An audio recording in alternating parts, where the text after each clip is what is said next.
मैं कौन हूँ?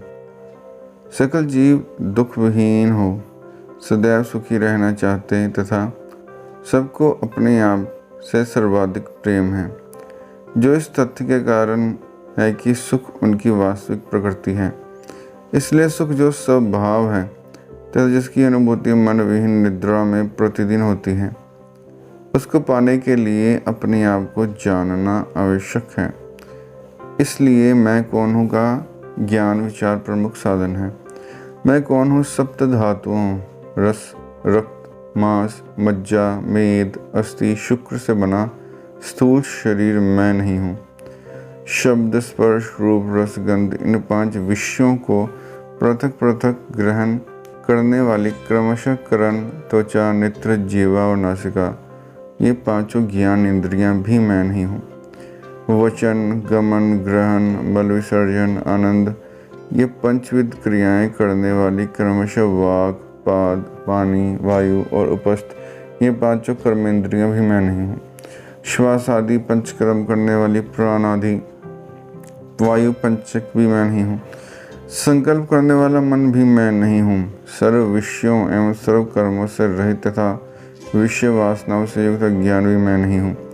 उपयुक्त समस्त को मैं नहीं हूँ नेति नेति करने के बाद एकांगी अवशिष्ट रहने वाला चैतन्य मैं हूँ। चैतन्य का स्वरूप सच्चिदानंद है। मन जो सकल ज्ञान एवं समस्त क्रियाओं का हेतु और आधार है, यदि लीन हो जाए तो जगत दृष्टि दूर हो जाएगी।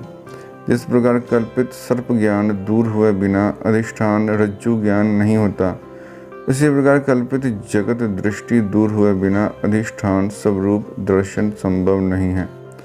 मन आत्मा में रहने वाली एक अद्भुत शक्ति है। वह सकल विचारों को उत्पन्न करता है। समस्त विचारों को दूर कर देखने पर मन जैसी कोई वस्तु पृथक नहीं रहती। अतः विचार ही मन का स्वरूप है। विचारों के अतिरिक्त जगत जैसी कोई भिन्न वस्तु नहीं है। सुषुप्ति में विचार नहीं है, इसलिए जगत भी नहीं है। जागृत एवं स्वप्न में विचार है, अतः जगत भी है। जिस प्रकार मकड़ी अपने भीतर से तंतु बाहर निकालकर जाल बुनती है और फिर उसे अपनी भीतर खींच लेती है, उसी प्रकार मन भी अपने भीतर से जगत प्रकट करता है, पुनः उसे अपने भीतर लीन कर लेता है। मन जब आत्म स्वरूप से बाहर निकलता है तब जगत प्रकट होता है। इसलिए जगत के प्रकट होने पर स्वरूप दिखाई नहीं देता तथा जब स्वरूप प्रकाशित होता है तब जगत दिखाई नहीं देता।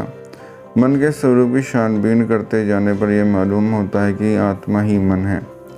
स्वयं का अर्थ आत्मा ही है।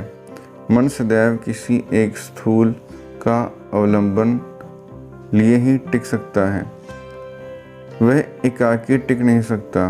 मन ही सूक्ष्म शरीर या जीव कहलाता है। इस देह में जो मैं के रूप में उदित होता है वह मन है।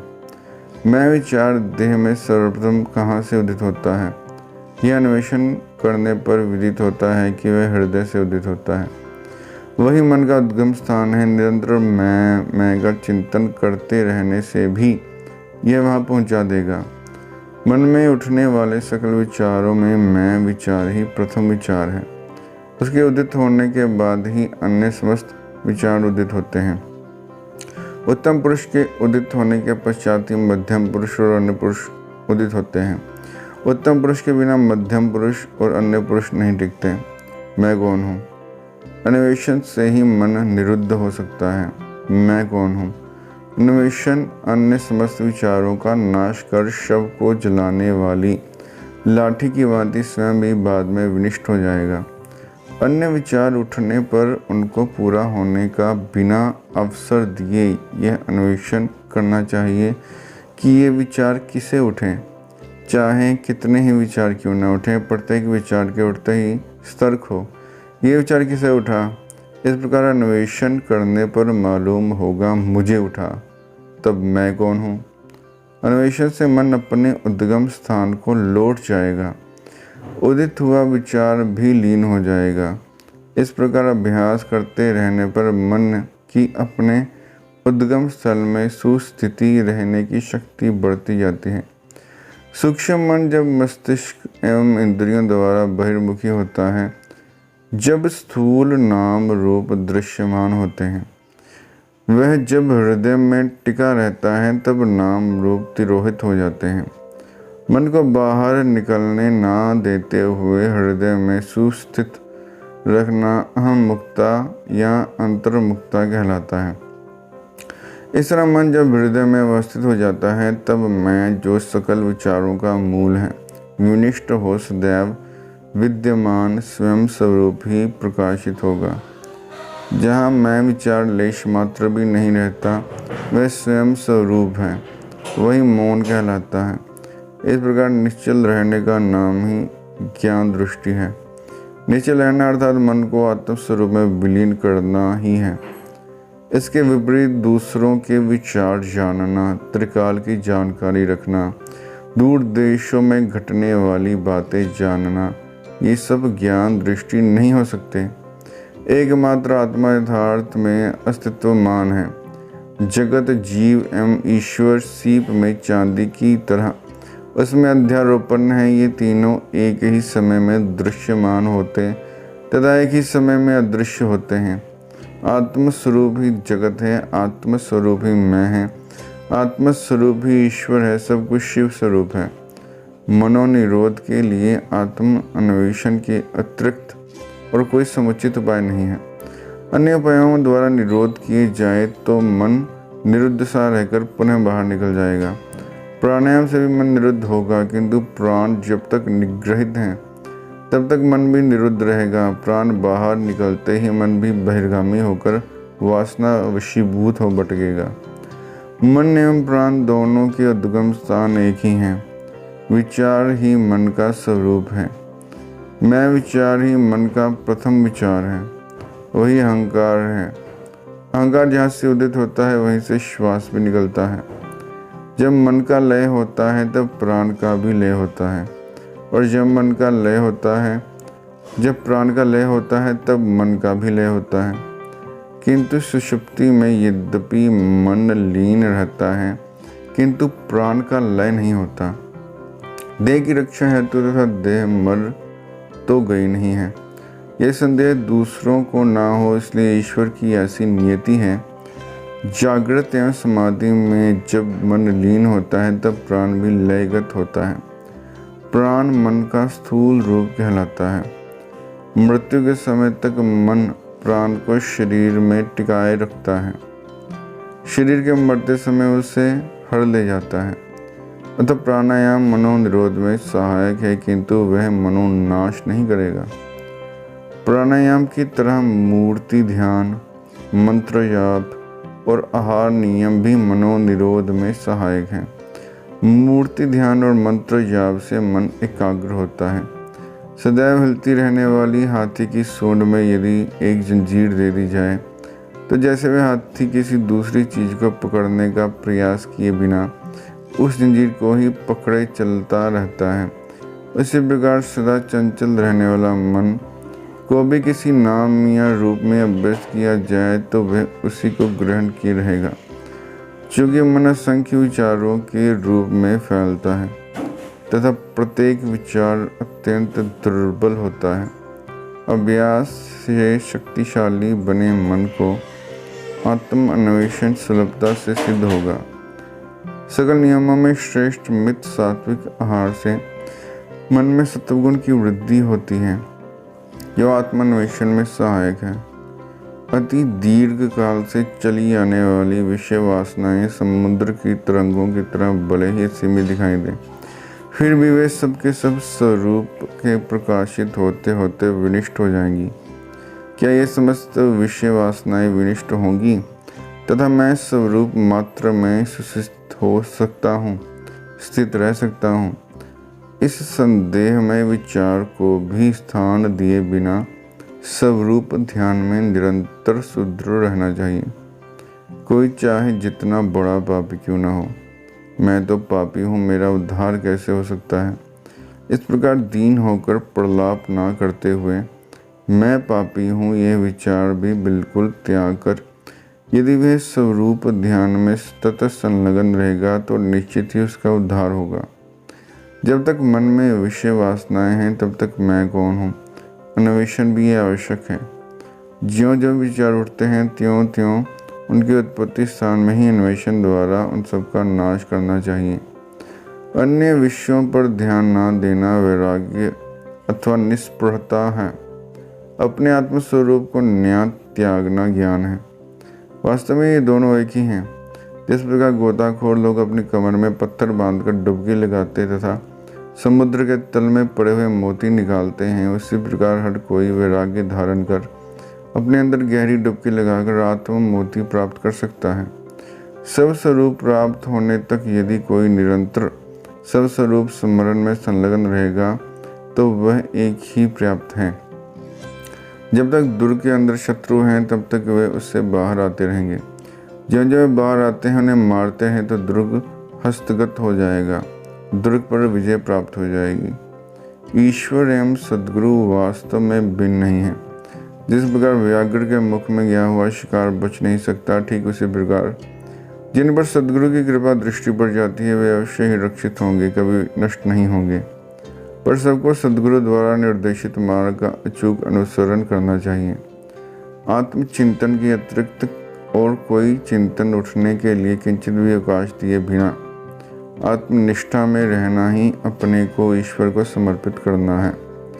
ईश्वर पर चाहे जितना भी भार डालें, वह समस्त भार का वहन कर लेता है। जब एक परमेश्वर शक्ति सकल कार्यों का संचालन करती रहती है, तभी हम उसके अधीन हो रहे बिना ऐसा करना चाहिए, वैसा करना चाहिए, इस प्रकार सदैव क्यों सोचते रहते हैं।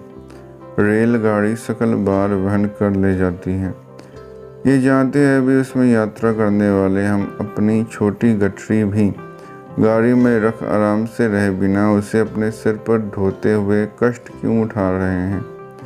सुख आत्मा का स्वरूप है। सुख एवं आत्मा स्वरूप भिन्न नहीं है। आत्म सुख एक ही है, वही सत्य है। प्रपंच के किसी भी वस्तु में सुख नहीं है। अपने अविवेक के कारण हम सोचते हैं कि उनसे सुख मिलता है। मन जब बाहर निकलता है तब दुख का अनुभव बढ़ता है।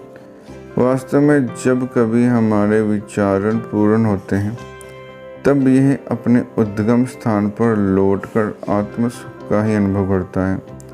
उसी प्रकार सुषुप्ति, समाधि और मूर्छा के समय में तथा इच्छित वस्तु की प्राप्ति होने पर और अनैच्छिक के दूर होने पर भी मन अंतर्मुखी हो आत्म सुख का ही अनुभव करता है। इस प्रकार मन आत्मा को छोड़कर बाहर जाता हुआ तथा अंदर लौट आता हुआ अविश्राम भटकता रहता है।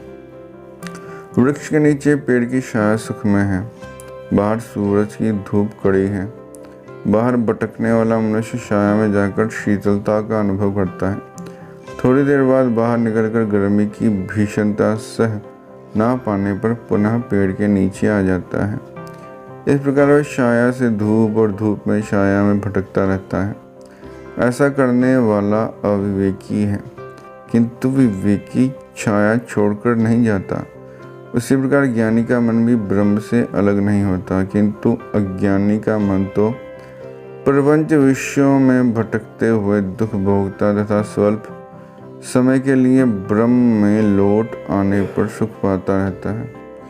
जगत विचार ही है। जब जगत अदृश्य होता है अर्थात जब विचार नहीं रहते, तब मन आनंद का अनुभव करता है। जब जगत दृश्यमान होता है तब वह दुख भोगता है। जिस प्रकार किसी इच्छा, संकल्प या प्रयास के बिना उदित सूर्य के सानिध्य मात्र से सूर्यकांत मणि आग उगलती है, कमल खिलता है, जल वाष्पित होता है, जगत के लोग अपने कार्यों में प्रवृत्त हो उन्हें करके निष्क्रिय होते हैं और जैसे चुंबक के सम्मुख सुई हिलती है, उसी प्रकार संकल्प रहित ईश्वर के सानिध्य मात्र से होने वाले त्रिकर्मों अथवा पंचकृत्यों से नियंत्रित सकल जीव अपने अपने कर्मानुसार कार्य कर विश्रांत करते हैं। इसके विरुद्ध वह संकल्प रहित नहीं है, कोई भी कर्म उससे नहीं लगता। ठीक उसी प्रकार जैसे संसारिक कर्म सूर्य को स्पर्श नहीं करते और अन्य चतुर्भुजों के गुण अवगुण व्यापक आकाश को नहीं छूते। क्योंकि सभी शास्त्रों में यह कहा गया है कि मुक्ति पाने हेतु मनोनिग्रह करना चाहिए। ये जानने के बाद कि मनोनिग्रह ही सकल शास्त्रों का अंतिम उपदेश है, शास्त्र ग्रंथों का अपरिमित रूप से अध्ययन करते रहने का कोई प्रयोजन नहीं है। मनोनिग्रह करने के लिए मैं कौन हूँ के द्वारा अपना अन्वेषण करना चाहिए। शास्त्र ग्रंथों में यह अन्वेषण कैसे किया जा सकता है? अपने आप को अपने ज्ञान चक्षु से जानना चाहिए। क्या राम को मैं कौन हूँ जानने के लिए दर्पण की आवश्यकता है? अहम पंचकोशों के भीतर है, शास्त्र ग्रंथ तो उनके बाहर हैं। अतः अपने को जिस अन्वेषण पंचकोशों को भी दूर कर किया जाना चाहिए। शास्त्र ग्रंथों में ढूंढना व्यर्थ ही है। बंधन में पड़ा हुआ मैं कौन हूँ खोज द्वारा अपने यथार्थ स्वरूप को जान लेना ही मुक्ति है। सदा सर्वदा मन को आत्मा में सुस्थित करना ही आत्मान्वेषण कहलाता है। ध्यान में अपने को सच्चिदानंद की भावना करना है। जो कुछ सीखा गया है वह सब एक दिन भूलना होगा। यदि कोई बाहर फेंकने योग्य एकत्रित कूड़ा करकट की जांच करने लगे तो वह जिस तरह बेकार है, ठीक उसी तरह कोई व्यक्ति जिसे अपने को जान लेना चाहिए, अपने को आवृत किए हुए सकल तत्वों को एक साथ दूर किए बिना यदि उसकी गणना करता है या उनके गुणों को विवेचन करता है तो वह व्यर्थ है। प्रपंच को एक स्वप्न जैसा मानना चाहिए। जागृत दीर्घ है और स्वप्न क्षणिक। इसके अतिरिक्त इनमें कोई भेद नहीं है। जागृत में होने वाले व्यवहार जितने वास्तविक मालूम होते हैं, स्वप्न में होने वाले व्यवहार भी उसी तरह उतने ही वास्तविक दिखाई देते हैं। जागृत तथा स्वप्न दोनों अवस्थाओं में विचार एवं नाम रूप एक ही समय उपस्थित रहते हैं। शुभ मन और अशुभ मन दो नहीं है, मन एक ही है।